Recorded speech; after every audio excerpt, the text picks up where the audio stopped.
আসসালামু আলাইকুম প্রিয় বন্ধুরা, আজ আপনাদের দেখাবো খোয়াজপুর ট্যাকের হাটের ঐতিহ্যবাহী পাটের হাট। যুগ যুগ ধরে জনপ্রিয় এই হাটটি বর্তমানে খোয়াজপুর ট্যাকের হাট সৈয়দ আবুল হোসেন কলেজের সম্মুখের প্রধান সড়কে অবস্থানরত। হাটটি সাধারণত কলেজ গেট সংলগ্ন সড়ক থেকে শুরু হয়ে পশ্চিমে অটো স্ট্যান্ড পর্যন্ত বিস্তৃত।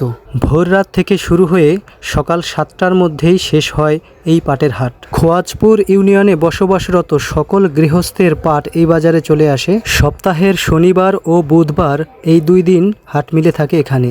সাধারণত পাইকাররা প্রচুর পরিমাণে পাট ক্রয় করে তা দূর দূরান্তে বিক্রয়ের জন্য পাঠিয়ে থাকেন। ভোররাত থেকেই এই হাটটি প্রচুর কর্মব্যস্ত হয়ে ওঠে। চলে দর কষাকষির মাধ্যমে পাট ক্রয় ও বিক্রয়। খোয়াজপুর ছাড়াও দূর দূরান্ত থেকে আসে প্রচুর পরিমাণে পাট। পাটের হাটের কোলাহলে মুখরিত হয় ট্যাকের হাটের সকাল। রাস্তার দুপাশে লক্ষণীয় হয় দৃষ্টিনন্দন সৌন্দর্য। সূচনা হয় নতুন আরেকটি কর্মচঞ্চল দিনের। সকালে ঝলমলে রোদের পরশে রূপ বদল হয় সোনালী আঁশ পাটের। স্থানীয় এই বাজারে পাটের বর্তমান মূল্য 3000 থেকে 3500 টাকা পর্যন্ত। এছাড়া পাটের গুণগত মান অনুযায়ী দাম কিছুটা কম বেশি হয়ে থাকে। পাট ক্রয় করে পাইকাররা নসিমন অথবা ট্রাকে করে দূর দূরান্তে পাঠিয়ে থাকেন এই পাট বিক্রির জন্য। পাট একটি অর্থকরী ফসল। পাট উৎপাদনে বাংলাদেশের অবস্থান দ্বিতীয় এবং কাঁচা পাট রপ্তানিতে বাংলাদেশের স্থান প্রথম। বাংলাদেশের সোনালী আঁশ খ্যাত এই পাটের ব্যাপক চাহিদা রয়েছে বিশ্ব দরবারে। এই খোয়াজপুর ট্যাকের হাটে পাটের ঐতিহ্য খুবই সমৃদ্ধশালী ছিল।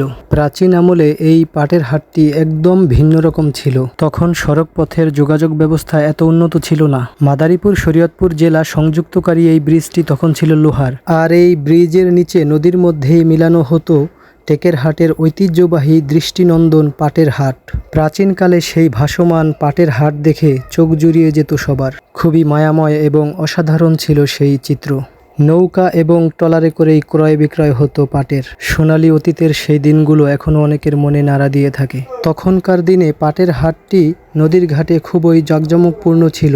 নদীর ঘাট থেকে শুরু করে দক্ষিণে রাধা পাডনির বাড়ি অর্থাৎ পাডনি বাড়ি পর্যন্ত এই হাটটি বিস্তৃত ছিল।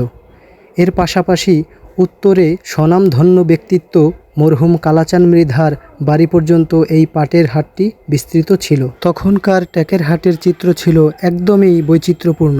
বিপুল জনস্রোতে কানায় কানায় পূর্ণ ছিল ট্যাকের হাট। বাজারে প্রবেশের এই ব্রিজটি ছিল লোহা কাঠের তৈরি। কালের বিবর্তনে বিলুপ্ত হয়েছে সেই অতীত। ভোররাত থেকে পাট ক্রয় করে ক্লান্ত হয়ে ঘুমিয়ে পড়েছে এক ভাই। আজ বিদায় নিব। ভালো থাকবেন সবাই। আল্লাহ হাফেজ। আসসালামু আলাইকুম।